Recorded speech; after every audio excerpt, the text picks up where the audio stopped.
लेकिन उसके ऊपर भी अगर लगा देंगे।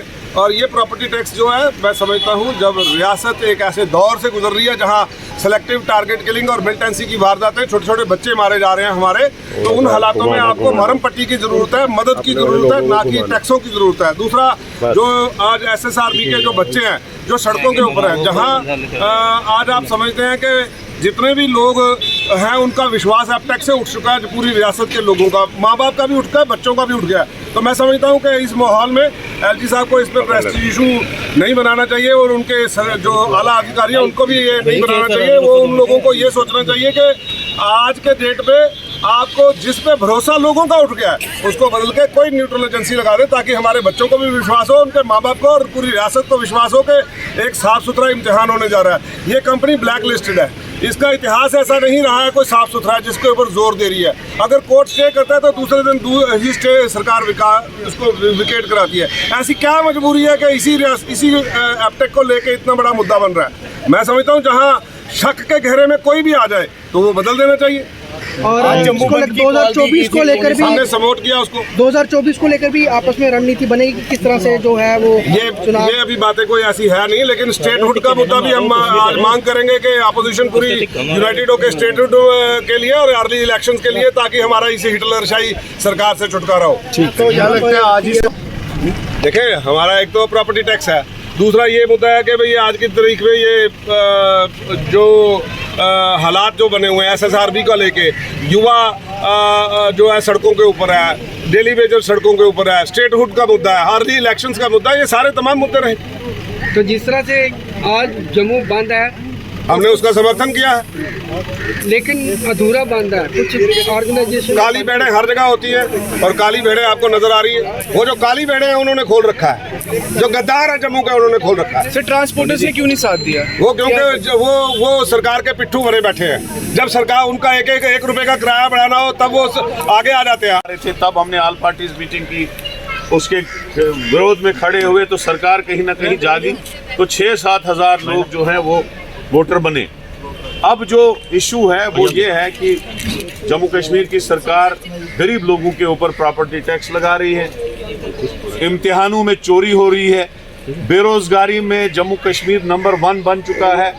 अमित शाह जी ने पार्लियामेंट में कहा था, जब स्पेशल स्टेटस हटाया था, जब रियासत को 2 हिस्से किए थे, जब इस रियासत को डिग्रेड करके यूटी बनाया गया, उस वक्त अमित शाह जी ने कहा था कि हम जम्मू कश्मीर को बेरोजगारी से मुक्ति देंगे, यहाँ का हेल्थ और एजुकेशन सिस्टम जो है वो ठीक करेंगे, यहाँ इंडस्ट्रीज आएगी। लेकिन तब से भी 3-4 साल हुए, बेरोजगारी आसमान पे पहुंची, लोग दरबदर हैं, जो नौकरियां निकलती हैं उनमें स्कैंडल हो रहे हैं। और आज भी इन्होंने एपटेक जैसी कंपनी लाई है जो एग्ज़ाम कंडक्ट करने जा रही है, तो हम उसके विरोध में भी खड़े हैं।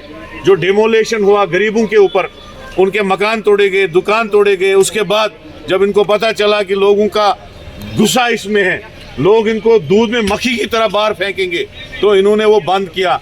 मैं अपील करता हूं सरकार से कि इमीडिएटली उनको मुआवजा दिया जाए, अपनी दुकान और अपने मकान जो है बना के वापस दिए जाने चाहिए।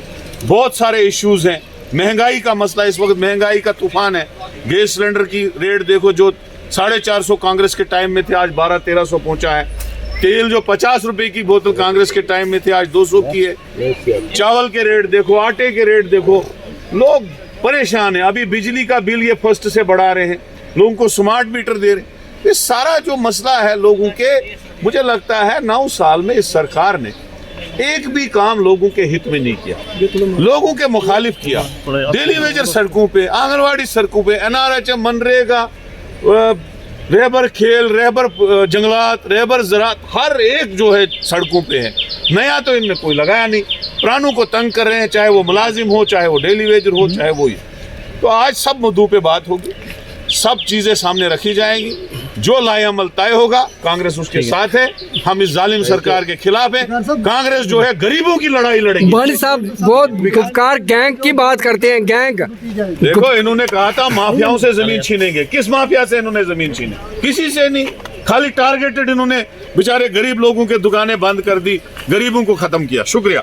पार्टी मीटिंग फारूक अब्दुल्ला साहब ने बुलाई है, ये बड़ी अच्छी बात है, मुबारक की बात है। और हम उम्मीद रखते हैं कि जो लोगों के मसले हैं वो सामने लाए जाएंगे, जिसमें बच्चों की बेरोजगारी है, बच्चों के रोज नौकरियां बिक रही हैं, SSRB का रोज खपत हो रही है, ये सारी बातें जो हैं। और ये जो प्रॉपर्टी टैक्स लग गया है, ये आपका पीला पंजा बड़ा आम हो गया है, तो सारी बातें जो सामने आएंगी उसके बाद जो व्यू बनाएंगे ये ऑल पार्टी लीडर लोग, तो उसके मुताबिक होगा और वो आपके सामने रख दिया जाएगा। सर क्या असेंबली इलेक्शन को लेकर बात होगी सर? नेचुरली उसके लिए भी इन सब चीज़ों का हल जो है वो डेमोक्रेसी है। अगर जिस रियासत में डेमोक्रेसी नहीं, वो रियासत के लोग क्या तवक्को रखते हैं सरकार से? सर जिस तरह से ये बीजेपी कह रही है कि ये विपक्षी पार्टियां जो है लोगों को गुमराह कर रही हैं, प्रॉपर्टी टैक्स लोग देना चाहते हैं, ये विपक्षी पार्टी जो है इसको मुद्दा बनाना चाहती हैं। हमने कभी किसी को गुमराह नहीं किया, हमने हमेशा लोगों की बात की। उनको बता देना चाहिए बीजेपी वालों को कि नेशनल कॉन्फ्रेंस थी फारूक अब्दुल्ला साहब के दौर में, उन्होंने प्रॉपर्टी टैक्स माफ़ किया था और इन्होंने लगाया। इतना ही फ़र्क है, आप अंदाज़ा लगा लें कि गुमराह कौन कर रहा है और लोगों को मुसीबत में कौन डाल रहा है। आज किस